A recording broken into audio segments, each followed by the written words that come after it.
بسم اللہ الرحمن الرحیم۔ السلام علیکم۔ آج کا یہ جو میرا وائس نوٹ ہے وہ مقام محمود کے اوپر ہے۔ اصل میں ہم ایک دعا پڑھتے ہیں جو ہمیں بتائی گئی ہے، ہر نماز کے بعد ہم لوگ پڑھتے ہیں۔ مختلف حدیثوں میں بھی اس کا ذکر آیا ہے، مختلف روایتوں میں بھی اس کا ذکر آیا ہے کہ رسول اللہ صلی اللہ علیہ وسلم کو مقام محمود تک پہنچا دے جس کا تو نے وعدہ کیا ہے۔ تو یہ سوال میرے دماغ میں تھا کہ مقام محمود کیا ہے جس کے لیے ہم دعا کرتے ہیں۔ اگر جیسے مقام کے ساتھ ذہن میں کوئی جگہ کا تصور آتا ہے، جیسے پرسرات ہے، جیسے روضہ کوثر کی جگہ ہے، تو ایسا کوئی مقام ہوگا ہمیں آخرت کے دن، قیامت کے دن۔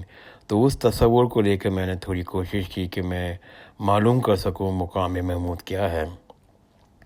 جب میں اس کی ریسرچ کر رہا تھا، مجھے اللہ تعالیٰ نے پہنچایا سورہ اسراء کی آیت نمبر 79 میں۔ سورہ اسراء جو ہے یہ 70ویں آیت ہے قرآن شریف کی، اور 79 آیت کا میں ترجمہ پڑھ لیتا ہوں۔ تھوڑا پیچھے سے شروع کروں گا تاکہ ہمیں اس کا معنی سمجھ سکیں۔ تو میں ترجمہ شروع کرتا ہوں 76 سے 76 سے۔ بسم اللہ الرحمن الرحیم۔ اللہ تعالیٰ فرماتے ہیں قرآن شریف کی اس آیت میں کہ آپ سے پہلے ہم نے جس قدر نبی بھیجے ان کے بارے میں ہمارا یہی دستور چلا آ رہا ہے، اور آپ ہمارے دستور میں ذرا بھی فرق نہ پائیں گے۔ آفتاب کے ڈھلنے سے رات کے اندھیرے تک نماز قائم کریں۔ اللہ تعالیٰ فرماتے ہیں آفتاب کے ڈھلنے سے رات کے اندھیرے تک نماز قائم کریں، اور فجر کی نماز بھی۔ بے شک فجر کی نماز فرشتوں کے حاضر ہونے کا وقت ہے۔ پھر رات کے ایک حصے میں تہجد پڑھا کریں جو آپ کے لیے زائد فرض ہے۔ یہاں ذکر آتا ہے کہ امید ہے آپ کا رب آپ کو مقام محمود پر فائز فرمائے گا۔ امید ہے آپ کا رب آپ کو مقام محمود پہ فائز فرمائے گا۔ جو الفاظ ہیں قرآن شریف کے وہ یہ ہیں، یب عصا کا ربو کا مقام محمودہ۔ جب محمودہ کی تفسیر میں نے دیکھی کہ اس کے معنی کیا ہیں، تو میں نے جب تفہیم القرآن مولانا مودودی صاحب کا اس کو دیکھا، پھر ایک موزلائٹ سے بہت بڑے اسکالر ہیں، ان کی تفسیر ہے الکشکشا، اور یہ ہیں الزمخشری کی تفسیر ہے۔ یہ مجھے بہت پسند آئی اس کی تفسیر میں، اور اس کی ٹرانسلیشن پڑھی میں نے، اس کو دیکھا، ابن کثیر دیکھا۔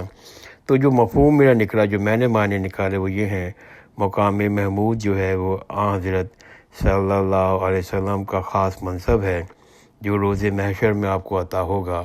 تو ہمیں مقام محمود کا ہمیں ڈائریکٹ ذکر جو ہے قرآن شریف کی آیت میں مل گیا۔ اس کو تھوڑا سا اور ڈسکس کر لیتے ہیں۔ اصل میں یہ جو لفظ ہے یب عصا کا، یہ مفہوم متعلق ہے، یعنی کہ عام طور پر اس کو مفہوم ہی لے لیا جاتا ہے۔ اس کا مطلب یہ ہے کہ آپ صلی اللہ علیہ وسلم کو اس دن اٹھنا، یعنی کہ قیامت میں اٹھیں گے تو گویا ہر طرف سے آپ کے لیے تعریفیں ہو رہی ہوں گی، کیا کہنے، کیا بات ہے۔ اٹھنا یعنی کہ باعثا کا میں جو فعل ہے اس کو ہم معنی فعل سے مستر آ گیا ہے۔ اگر آپ دین کی ابن کثیر کی تفسیر غور سے پڑھیں گے تو اس میں خاص طور پر اس کو بیان کیا گیا ہے، جو کہ ظاہر ہے کہ رسالت مآب صلی اللہ علیہ وسلم کی بہت بڑی بشارت ہے آپ کے لیے۔ آپ قیامت میں اٹھیں گے تو وہ اٹھنا کیسا ہوگا، وہ محمود ہوگا، وہ اعلیٰ رتبہ ہوگا، وہ اٹھنا قابل تعریف ہوگا، وہ قابل ثنا ہوگا کہ اللہ تعالیٰ نے قرآن مجید کی صورت میں ہم کو بتا دیا ہے کہ اسی بشارت دے دی ہے۔ اسی کے لیے ہم دعا کرتے ہیں ہر نماز کی اذان ختم ہونے کے بعد، اس لیے کہ آپ صلی اللہ علیہ وسلم کے ذریعے سے ہی دین ملا ہے۔ آپ صلی اللہ علیہ وسلم نے جو مشقتیں اٹھائی ہیں اور اس دین کو پوری حفاظت کی ہے، آپ ہی ہیں جن کی توفیل ہم کو آج بڑے اہتمام کے ساتھ یہ کہہ سکتے ہیں، بڑے اعتماد اور یقین کے ساتھ کہہ سکتے ہیں کہ اللہ تعالیٰ کی ہدایت ہمارے پاس موجود ہے۔ اور کیوں نہ آپ صلی اللہ علیہ وسلم کے لیے دعا کریں۔ یہ جو درود جو ہم لوگ پڑھتے ہیں یہ بھی آپ صلی اللہ علیہ وسلم کے لیے دعا ہے، رحمت کی دعا ہے۔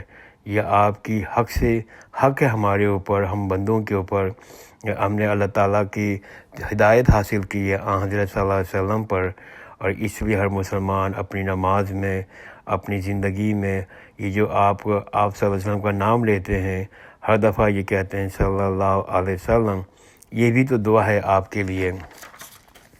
تو میں امید کرتا ہوں کہ ہم نے مقام محمود کا آج مفہوم سمجھ لیا ہوگا، یہ کون سا مقام ہے، کس مقام کی بات کی جا رہی ہے۔ ایک عظیم رتبہ ہے، یہ عظیم درجہ ہے جو اللہ تعالیٰ نے آپ صلی اللہ علیہ وسلم کو دینے کا وعدہ کیا ہے، جس کے لیے ہم ہر جنگ کی بدعا کرتے ہیں۔ میرے خیال سے میں نے مطلب بیان کرنے کی پوری کوشش کی ہے۔ جزاک اللہ خیر، خدا حافظ۔